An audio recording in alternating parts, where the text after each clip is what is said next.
To create your customer list, let's first go to Sales from the left-hand pane. Select Customers. You would see this when creating your customers for the first time. For subsequent customers, click on New Customers at the top right.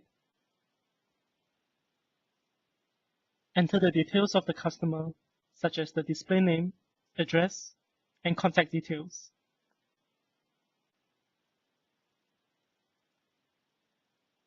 To insert an opening balance for this customer, go to the Payment and Billing tab.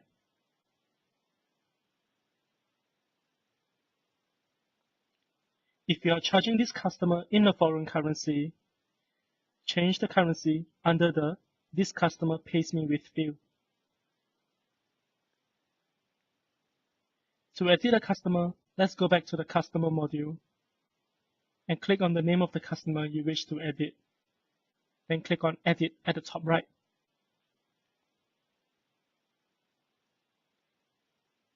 Click on Make Inactive at this page, and you will delete the customer.